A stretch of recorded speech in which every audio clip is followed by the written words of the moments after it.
Hi, Stephen. Lovely to have you on this podcast, the Goodman Lantern podcast. Obviously, I've known you for many years now. You're a mentor to me. You actually helped me get into EO, as it were. So let us all learn and hear about yourself, Stephen. Who's Stephen Shortt? Let's a little bit about yourself. Maybe your career. Who's your family? All that sort of good stuff. Well, hi, Raj. How are you? Thanks so much for having me on the show.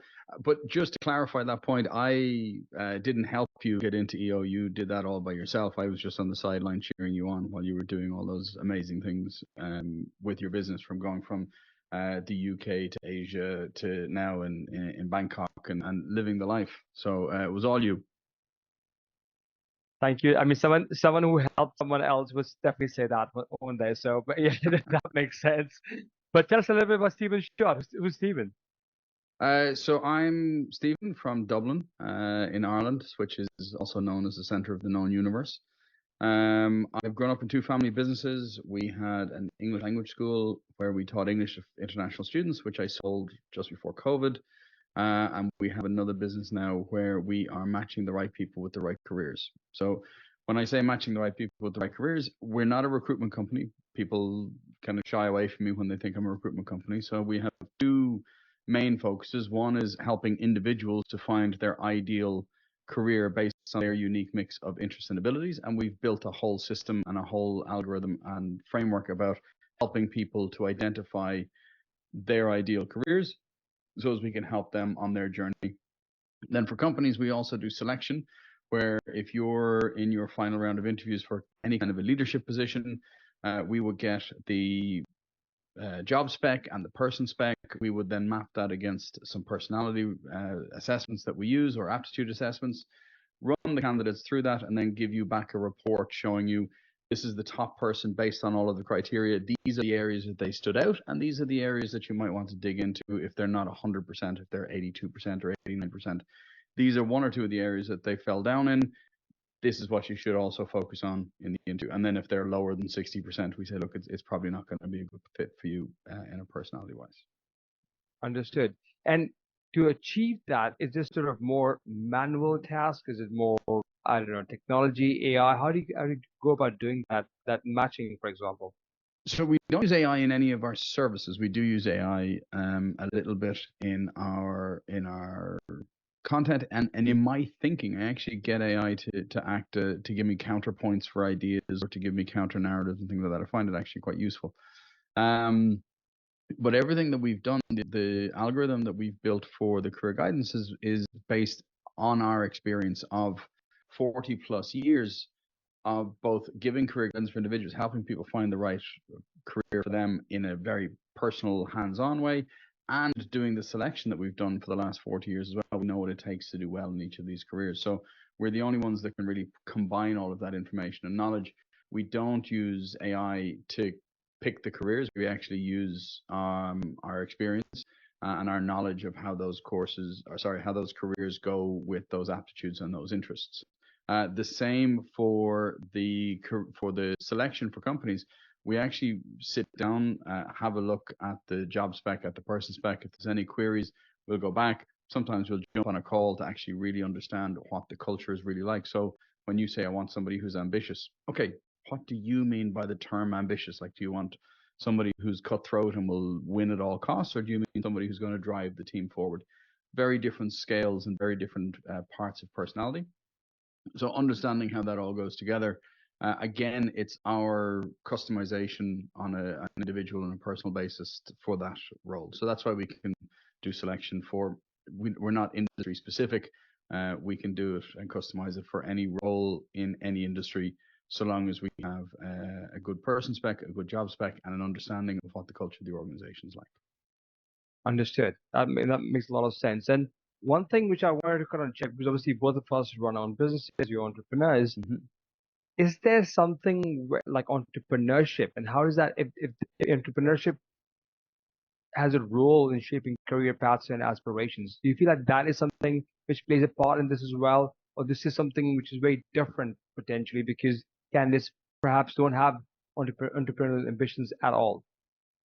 No, not at all. I mean, we have entrepreneur, business owner, manager. Like, these are some of the careers that we have in our career fit platform, because being an entrepreneur, it's not for everybody. Like right now, it is still kind of sexy to be an entrepreneur, and people like influencers and people like that are giving entrepreneur advice.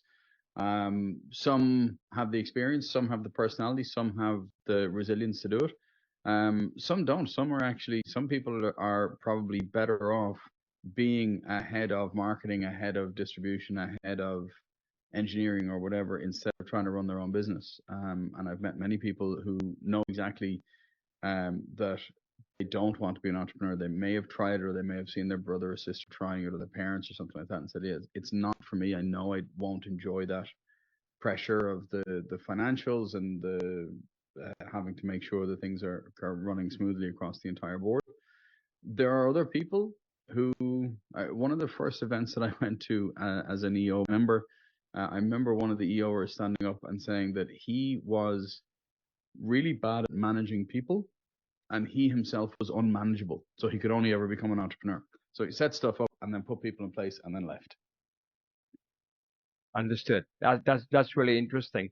So if somebody was looking to really enhance their career, and obviously be able to really power that, and they meet someone like yourself, what would you advise someone like that? Another way to ask the same question is, if you were to meet your 30-year-old or 20-year-old self, what would you advise them to kind of really set themselves up if they were not looking at an entrepreneurial path and maybe more sort of looking for a role in a company?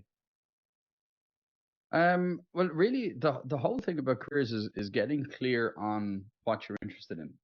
80% of people can do 80% of the jobs. There are actually a very small number of jobs that require real specific, like brain surgery or really high end engineering and electrical engineering, or really high end financial stuff. Like there's very specific types of people that do well in those organizations. We actually, my father, many years ago, was the only person in Ireland before the euro came in Europe. He was the only person in Ireland that was trusted by all of the banks in Ireland to pick spot currency dealers, a very specific type of day trader and trader before stocks and shares were as prevalent as they are now. People who were buying and selling currencies. And he was the only person, like nobody in the country was hired in that role that didn't go through Pat, which is a kind of a cool thing to say. But then the euro came in, and the demand for that kind of dropped, and people went into other things. But really, 80% of people can do 80% of the jobs. It comes down to the interest. I have the ability, if I wanted, to be an accountant. I understand Excel, I understand numbers, I understand how these things work. I just don't have the interest in working with numbers. I'm much more interested in people, for example. I could be an example that we use in this in actually my report of in Career Fit, which is sample report that people can see on our career guidance platform. I got two things. I got a chat show host, and I got journalists. They're two things, both very interested in sharing stories, talking to people, finding out more about stuff. But the journalists tend to be behind the paper, behind the screen, letting their words do the speaking for them, for want of a better expression. And chat show hosts obviously are much more interested in being in front of the mic, in front of the camera, being a bit more extroverted, a little bit more needy. So that's much more in my vein. So the two things are very similar, but my interests lie more in talking to people face to face, having conversations like this, and having those discussions to help move the world forward. So that's where I could have been a journalist, and I could have gone into writing and still being sharing stories, finding out about things. But my interest is more in the chat show side of things. Understood.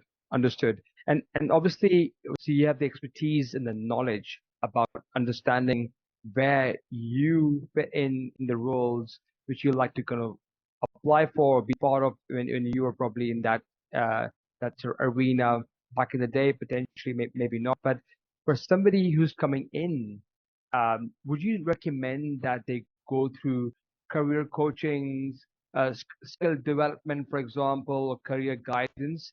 Or do you think that's something which is overrated in this world of AI, for example, or all the YouTube stuff is out there available? So yeah, I mean, obviously, I'm a little bit biased. I run a career guidance company. I'm going to say everybody should get career guidance, but really having an understanding of who you are. Like there's people. We do workshops and we do conferences all the time. We have these little sticker boards. I really know what I want to do. I have an idea of what I do, or I have no idea what I want to do. Realistically, people going into college and leaving college, they only about 25% or less of those people really know what they want to do. So most people have target confusion. So if you look at our database, as I said, has 1,269 careers in it with a very specific makeup for each one. So if I was to sit you down and go, right, Raj, pick one of them, you're going to get totally confused. Go, I have no idea what I want to do. Whereas when you start doing, I mean, doing our assessment is a shortcut to it, but I mean, you could really sit down and start going, well, what are my abilities? What are my verbal, numerical, abstract reasoning abilities? What are my interests? What do I like doing? What does this? And exploring these things. And you could spend years and years, which is what most people do, spending years and years trying a little bit of that, going and going, I kind of like what they're doing over there, or I like what they're doing, but I don't really want to go back to college. How do I get that? Whereas getting yourself a career coach, getting yourself a mentor, getting yourself even an assessment like ours can shortcut that for you by years to be able to get you on the right track to find a fulfilling and rewarding career. And then, I mean, I'm a huge proponent of continuous development, professional development, personal development, growing and learning. Um, my folks are they probably won't want me saying this, but in their let's say late 70s and early 80s, um, and they're still working, they're still learning, they're still like being interested and being curious about the world and being interested in what's happening in the business and being interested in what's happening outside. And the way I see it, you don't retire because you get old because you retire. If you just sit and do nothing, you don't grow. That's when things start to stagnate. We can go through life. I mean, the likelihood is in our generation, we're going to live quite healthily into our 80s and 90s and beyond, possibly. We're going to be around for a long time. If we're going to say, right, at 65, I'm just going to sit on my backside and do nothing, then you're in trouble. For me, having that curiosity, having that development is fundamentally important, whether you're an entrepreneur or whether you're a leader in an organization or whether you're just growing in your own career and being able to develop yourself to have more things that you want in life, whether that's money, time, experiences, whatever. Um, Spending the time on yourself and growing and putting in that effort is fundamental. Understood. And I completely agree with you. I think if you're not learning, you're dying. And I think I don't want to die, so I'm going to keep learning, right? Yeah. And obviously, one thing which kind of goes well, and I know a lot of times when we hire people, we ask people for who they recommend, for example. And and that then comes down to not only just looking at the people, but also who recommended them as well. So do you feel there's a value in building networks and nurturing relationships with professionals, potentially in our own industry or beyond, if you're applying for jobs or roles, for instance? Yeah, absolutely. I mean, what's the expression? Your net worth is made up of your network. Like getting out there. And look, this doesn't mean everybody has to be going to chambers of commerces and throwing business card confetti around the place and going, oh hi, I can do this, I can do this. It's about who you relating to. I mean, even if you have a small network, if you have a small network of people that are influential in the area that you want to be involved in, then people are able to talk about you when you're not in the room, to be able to suggest you for roles or be able to let you know, hey, there's a guy leaving. You're a software engineer. There's a guy, you're really involved. You really like gaming and you really like that company. I heard through the grapevine that their head of development is going off to work somewhere else. You should throw your name in there. If you're not in that network, if you're not communicating with people, whether it's a small network or a large network, you won't hear about those things because I can't remember what the study is, but for all of the jobs and all of the roles that are advertised all over the world, they say that there's only between 20 and 30% of the roles that actually exist that are filled every year are advertised because there are people who put in their CV and they get headhunted or somebody else recommends them and they contact them and go, hey, would you like to come and work here because we've seen your work or somebody's recommended you. So I think having that network and having that um, having that circle is really important for you and your personal development. Sorry, And your you mentioned, professional development. Yeah. understood. And you mentioned about, obviously, you need to meet people, you know, you need to like sort of always give away your business cards, for example, but you like actually connect with people, and then Hmm. when people connect with people, you have obviously learn, they learn about you, learn about what you're able to do. That reminds me, one of the things which I was petrified of was public speaking. I absolutely disliked it. But people tell me that that's a catalyst to career advancements. Do you agree with that? If so, why? And if not, why? I absolutely agree with it, partly because I am a public speaker. But I just want to go back to the last point, just a little thing that you said there. People get There are people who are naturally, their personality, their behaviors, their habits and everything else naturally lend themselves to going to networking events, enjoying going to conferences, meeting new people, going and talking to people. There are other people who that doesn't come naturally to. That doesn't mean that they're excluded from networks. It just means that their networks tend to be smaller, but they can be more impactful on the one-to-one instead of the impact that people make on, I have 5,000 friends on LinkedIn, and somebody else who has 20, but they actually talk to those people regularly, or they're stepping forward and saying, well, my work speaks for itself.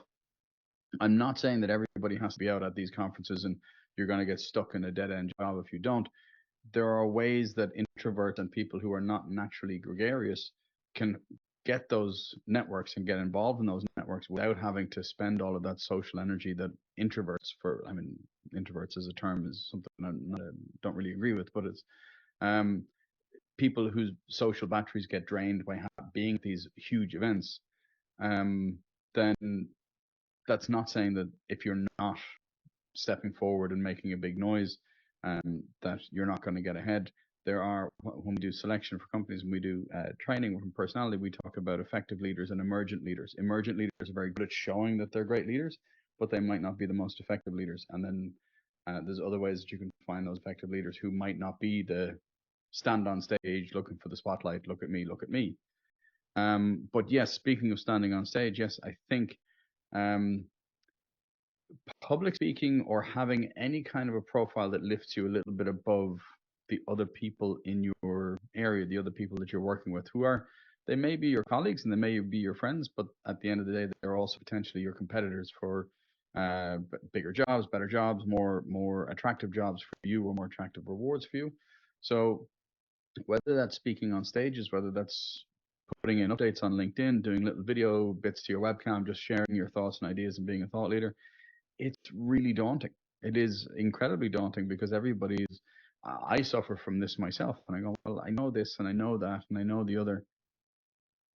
Everybody knows that, surely. So talking about that doesn't actually give value. It's amazing um, when you're talking to somebody, even just your point of view, even if it's something that somebody knows, the way that you say it or the way that you pull that strand and this strand is a different way for them to understand that concept. So actually sharing the stuff that you already know, it might feel boring to you, but for some people, it's exactly the right thing at exactly the right time that can help them to take the next step. I'm not saying it's going to change the world for them, but it can help them to take that next step. Understood. Understood. And obviously, again, I agree. I always thought I was a introvert, but then over the years I realized that actually I'm not. And I think I've just maybe rewired myself a little bit, or maybe I had something inside me which I felt like I could do it. And but I was still very, very bad public speaking. It's never my thing. In the last few years, I'm started to join Toastmasters and stuff to kind of get more into this Hmm. skill and habit of doing public speaking, which actually now I sort of enjoy, which is kind of nice. But I do agree that it's such an important skill to have. So it really allows you to put yourself out there. Obviously, that's amazing. That's great. But one more thing is about once you're in the company, how do you grow your career then? How do you really enhance your career? Obviously, this shows this about a lot of HR managers and marketing managers. They think to themselves like, how do I progress my career from here? How do I join? How do I get the next big role, the same company or the next company, for example? And what would be advice on that? How can they really enhance their career going forward? Again, it comes back to being emergent or being effective. There's a lot of trains of thought, especially in corporate worlds, that you've got to be playing this cat and mouse game and always trying to get FaceTime with the boss or FaceTime with the supervisor and one-on-one time, because if they don't see you, you're unseen or any of this stuff. What I've found more often than not is that if you focus on doing good work, it will get noticed. There is always the possibility that you might have a narcissistic boss or somebody who's going to take credit for all of the work and who's going to do everything else. But that kind of stuff, it gets found out fairly quickly in most organizations. Yeah, there might be a couple of outliers where it's difficult to get past a blocker who's actually keeping you there because you're doing work for them and making them look good. But then there's other ways out, whether you're in the same company or another division, where you can move forward and be able to showcase your work and show what you've done, show what you've been involved in. Because again, there are some people who want to be stepping out as the emergent leader. There are other people who want to be whose viewpoint is much more a rising tide lifts all ships, and I want to be together with all these people and rising together and being able to help lead from within as opposed to lead from the front or lead from the back. So different cultures within organizations can happen within different teams, different divisions, obviously within different functions. So um, a head of marketing is going to be very different from a head of finance, for example. And we kind of understand that instinctively, but then within organizations, depending on the leadership style of whoever is in charge of your, not silo, but your division or your project, can impact what you're doing. But if you do good work consistently, people notice that, and then you're able to prove that you're able to step up to the next things. I would also say spending time on personal development. So watching the YouTube videos, not just the funny cat videos, but also every now and again, like public speaking stuff on how to be a better engineer, how to understand this concept, or how to develop a marketing plan, how to do something else, and then being able to offer a suggestion in bigger areas where, because you've done a little bit of work, it starts to get noticed. Understood. That makes a lot of sense.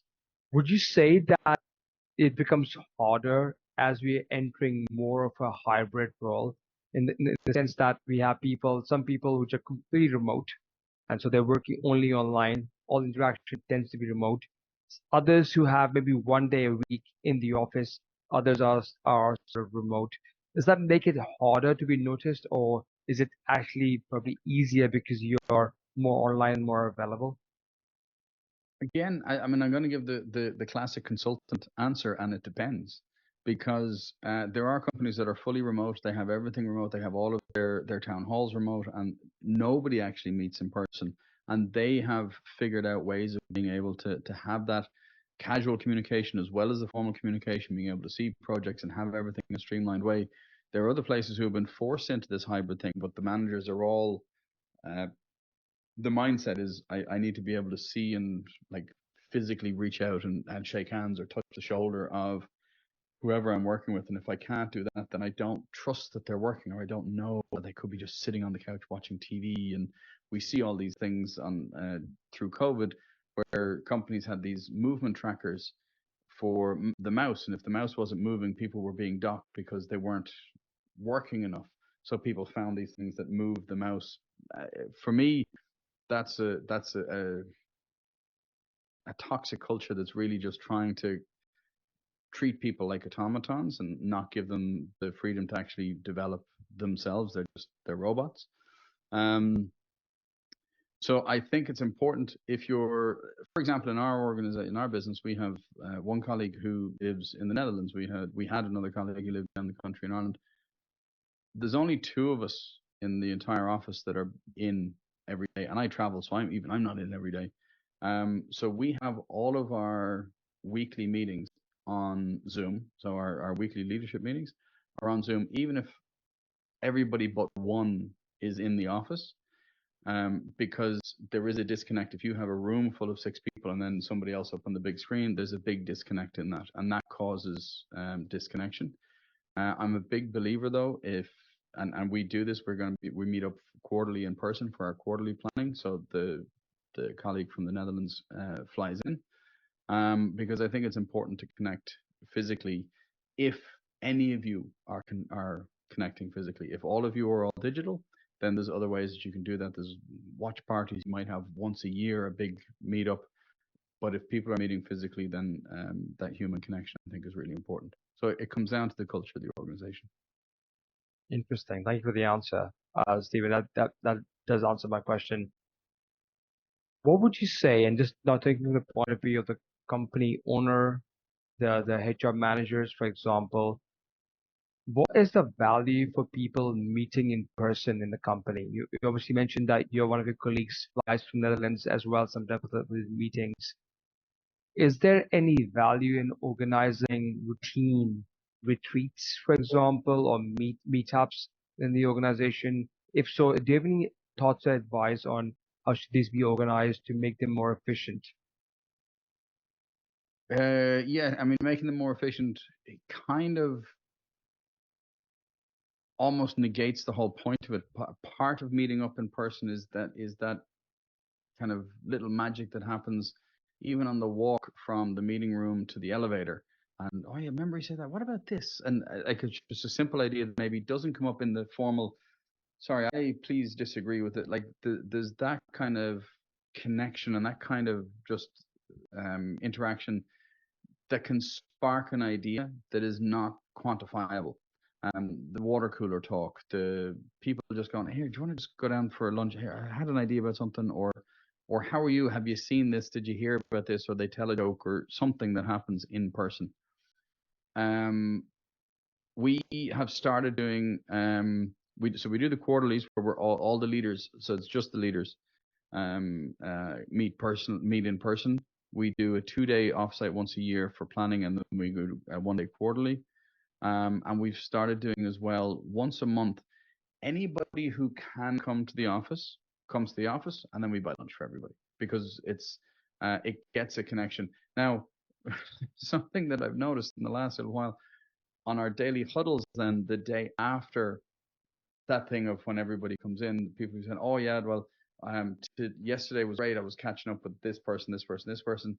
Today, I'm focusing on all the work I didn't get done yesterday because I was talking to all these people." So it does make it maybe less efficient in the day in a weekly focus, but it allows for more creativity. It allows for more chemistry. It allows for more trust. It allows for more everything else that makes the rest of the month go better.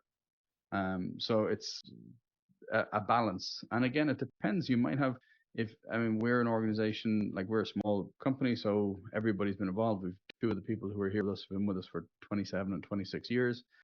There are other organizations where you might have people that are very ordered. They don't really want to be talking to people. They just want to get in, get the job done, and leave on time so as they can have their own life outside. And again, that's the personality. That's depends on their personality type. So for them, having this forced fun, as they might, sorry, if we're on an audio podcast, I was doing inverted commas with my fingers about this forced fun because people who are not interested in talking to people, that's how they see these quarterly meetups. So these, oh, we all have to meet for pizza in the rec room for an hour to communicate. So I just want to play a video game on my computer and go home. Like I don't want any of this stuff. So it depends on the culture you're trying to build. It depends on the team that you're incorporating. It depends on what your mission and your values of the organization are. Personally, I'm more of a people person. I'm more interested in having people have those conversations and in me meeting those people as well. Understood, and that makes a lot of sense. Obviously, you talked about the retreat you have annually. Just a little bit about that. Is that sort of in Ireland? Is that sort of far away as possible? What kind of It's retreats do currently you recommend? we've had two so far now since we've come out of COVID. Like we didn't do this before, but we've had two since we've come out of COVID. We're planning our second one. We had our first one down the country. We're going to a castle down the country this year for 2 days. I have said, like, if once we get to a big enough size, a very, very dear EO friend of mine has a hotel in the Bahamas. So, I mean, that is kind of a future goal. But we we need to be a bit bigger before we can afford a trip like that instead of us all driving down the country to stay in a lovely castle. A dear friend of yours lives in Bangkok as well. So if you want to This is true. come over. But do you have a hotel that we can all stay in? I mean, I Well, can bring us all. I don't know how big your guest room is, but I mean, well, it can fit in a few people, but I would say also I've just started a new company which does retreats as a core business. So if you okay, need fabulous. any help Okay, with that, happy to help out, especially in the Asian region. Really happy okay, to help. Obviously, always happy to help you, Stephen. Anyway. okay, perfect. That sounds interesting. I didn't know that. Congratulations on the new business. Well done. Thank you very much. Let's get back into this. Hmm. I'm really loving the information, both from the perspective of the candidate who's applying and the company owner or the manager is hiring. The thing I'm going to ask you about is interview preparation.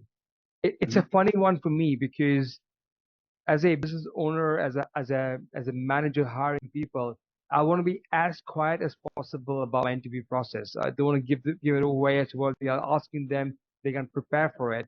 They can potentially cheat, for example. But then there are websites out there which tell you about or give away Google's questions fast, for example, or what they will ask you, and people prepare them, memorize the answers to make themselves sound better. What is your guidance for candidates who are doing or preparing for interviews? How should they go about preparing for these interviews and coaching themselves or getting coached for the interviews? And what should be the approach of the hiring managers looking to bring in the best candidates possible in the company? So a couple of things. First of all, I think you know that we have a website called interviewskills.com where we train people how to do well in job interviews and how we help people to stand out from the competition. Yeah. And I do interview skills training. So I mean, I do think that there's no harm, and I think it can be very good for some people to get a little bit of training because sometimes, I mean, I'm sure you've had people sitting in front of you where they either talk too little or they talk too much and they start meandering, and you're thinking, "Gee, what? Hang on, what was the question I asked this person?" And they don't give a good interview. But that's largely because people get really nervous in job interviews, and the pressure is on. They feel like they're being under a microscope, and they feel uncomfortable. So they react in a different way. It's a type of pressure, psychological pressure, and this is how they react in those environments. So having the headspace to be able to understand, okay, well, this is how an interview goes. This is how I need to think about my answers. This is how I need to structure my answers. I would never ever tell people, okay, well, these are the questions they're going to ask. So this is what you say. What I really what we tell people, and it's not rocket science. When you're interviewing somebody, anybody who's interviewing them, they might have different techniques. They might have different questions. Hopefully, they've standardized questions. They have the same questions for everybody, the same core questions for everybody, because otherwise it's not fair. But at the end of the day, the interviewer, the hiring manager, anybody who's out hiring for a job, they're looking really for two pieces of information. Can you do this job? And do you want to do this job? That's really all that the hiring man, they can have all of these different frameworks and everything else, but really what we want in our companies are people who can do what we're asking them to do and who want to do what we're asking them to do for the money we're paying them. Then everything's wonderful. Can they do it? Do they want to do it? Brilliant. When people are going into interviews, now we actually have a framework called Interview, INTE or VIEW. It's an acronym so people can rate themselves on different scales. Things like nervousness, in the job, talkativeness, like all of these different things that are different scales that people can rate themselves on in the job. Really, you want to keep your answers to between 6 and 8, maybe 5 and 8 sentences on every answer. You want to be keeping it as concise as possible, but giving information. So you need to really think about, this is the job description. This is what they're looking for. And then I'm going to write out my experience and I'm going to say, well, yeah, I've done some of that stuff. I've done some of that stuff. I haven't done that, but actually I'm in a football club where I did do a little bit of that management stuff. I play the piano and I practice the piano an hour a day and I practiced it for 3 hours a day when I was a kid. So I have that dedication. I can showcase not in maybe my job because I didn't have that as part of my role because I'm going for a promotion, but I can show areas in my life when I have done the dedication, I've done the hard work, I've done the leadership, I've done the teamwork, all of these things. Put that together, and we break it down as to, if you're looking at the job spec, these are the types of questions they're likely to ask. And how can you match your experience and your interest to those likely questions? And what we tell people all the time is two things: relate and enthuse. You need to relate your experience to the job that they're looking for, and do not lie. Don't be making up stuff. Don't be saying, oh, yeah, I managed a team of 5,000 people, so you should take me on as CEO of whatever. So don't lie, but relate the things that you've done to the things that they're saying they're looking for, and enthuse. Make sure that they're under no misconception that you don't want this job. You think you'd be good at it. You want to do this. You're curious about it. You like the company. You like the role. You like the challenge, whatever it is. So in about 60% of the time, you need to be enthusing. You don't want to be every question. I would love to work here. I would love this. I would love that. You want to be doing it in a way that makes it seem like you're keen, but you're not desperate. So about 60% of the time, making sure that you're enthusing about stuff, and about 70 to 80% relating everything that you've done in the past and putting it into context of the career. For hiring managers, for people who are doing this, competency-based interviews is the way to go. Having a structured set of questions that you're asking everybody that relates to the competencies, because we see this time and time again with HR managers. You like Man United, I like Man United, you must be an amazing CFO. That is not how things work, but it is how life works. So having those competency-based interview questions, having that competency-based framework, and obviously using something like a psychometric or personality report gives you much more psychometric analysis of the individual candidates. Probably keep that for around the final round, or the second to final round, because it can get expensive for mass selection. But that's really it. Can you do the job? Do you want to do the job? In order to show you want the job and you can do the job, you need to relate and enthuse. I love that. I love that. And in fact, it answers my question, which is why hiring managers should encourage people to be coached and encourage people to actually go through this training, because we want to get the best people on board. And if they get nervous during the interviews, it's not good for them, not good for us. We don't want to miss out on that one hidden gem, as it were, and diamond in the rough. So that's really, really helpful actually, to kind of even encourage people to go for these coaching opportunities with someone like yourself to really get their skills honed in, so that when they come in, they can talk for themselves and skills. Absolutely. I mean, I've had people in my office here. My father's had a litany of people in his office who have a huge amount of experience.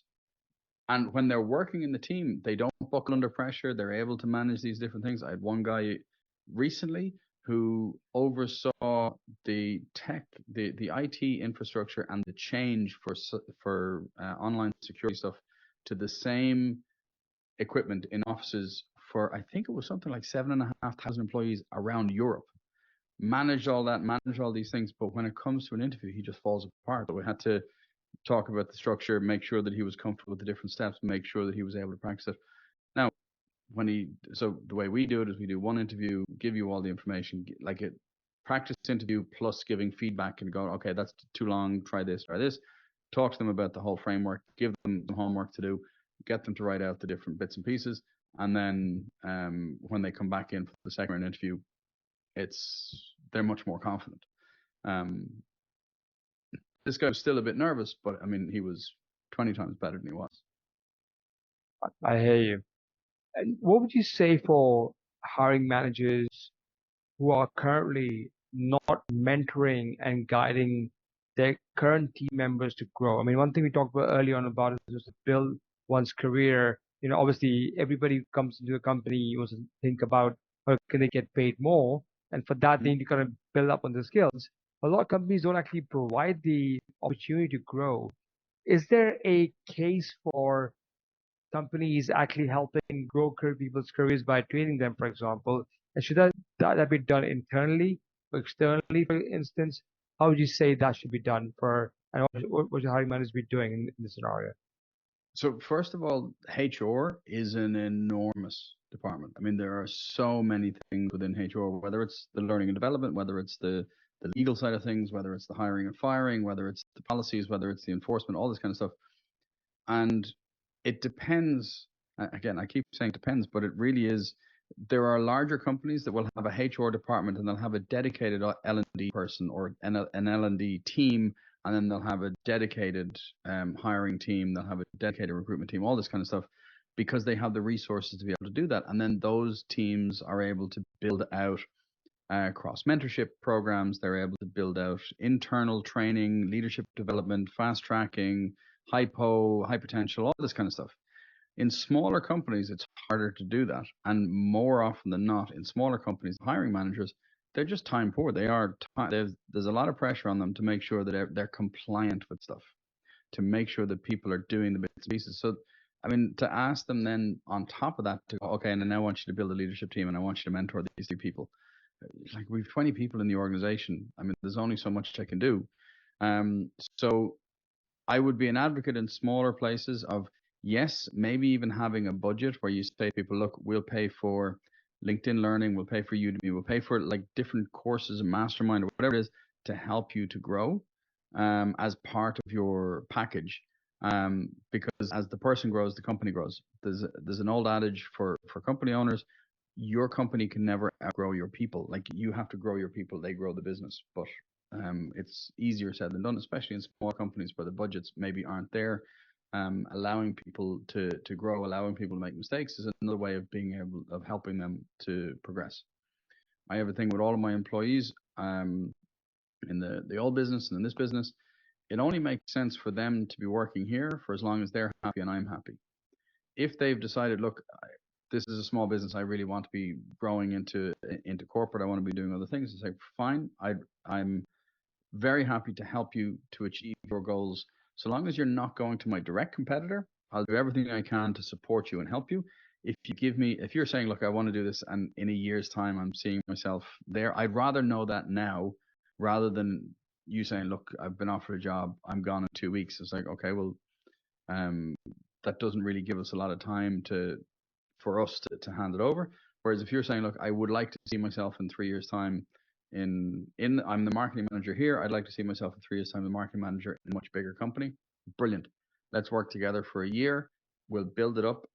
We'll build up whatever we can in our organization, and then I'll do everything I can to help you on your career because I'm getting the best out of you while you're working at our level before you go higher.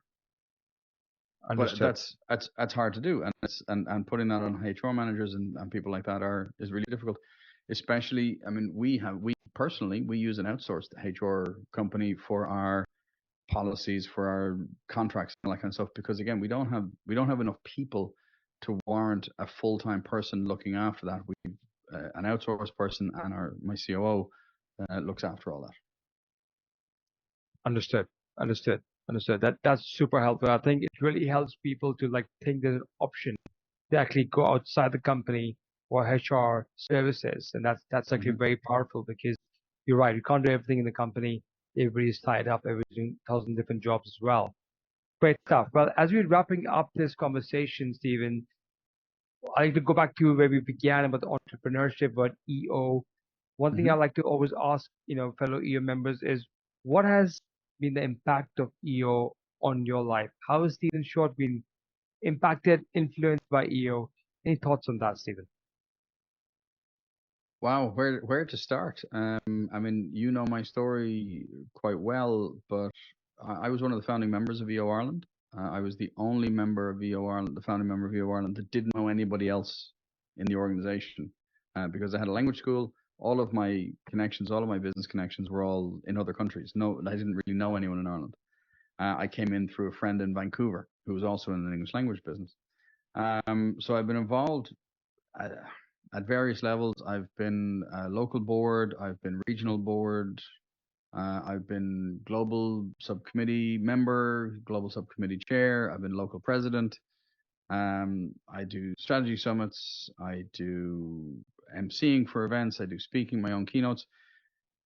To be honest, since joining EO, I mean, there's a huge number of things that I've benefited from directly.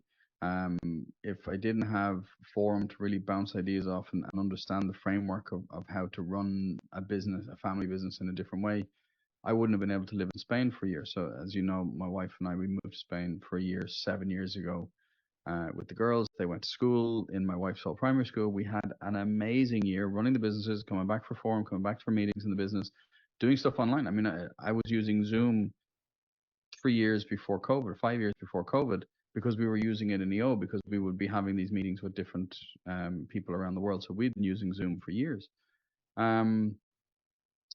Um, my leadership style, my keynote style, my ability to network with people, my ability to connect with people on a different level, the impact that even little conversations with EOers who I have had official mentors within EO, but even the unofficial, like just the conversations where somebody says something and that just sends you off into, oh my God, this is refocusing how I need to think about this problem I'm having in my world. It just happened to me on Monday. There's a very good friend of mine who's in the entrepreneurial master's program in MIT with EO. And we were all in Barcelona. We were at a conference together, and all of our partners flew in for the weekend. We all spent the weekend together. We had a fabulous time. But he was saying to me like and it was a throwaway comment about you can't outperform your self-image, which just in that moment we were talking, because in the context of what we were talking about, I was going, wow, that's actually, yeah, how I see myself is the limiting. Like if I don't believe I can do it, then I'm never going to do it. And having this conversation just in that time has helped me to reshape a couple of things as well. So he always had an enormous impact on me. And I was funny enough, I was talking to him about this.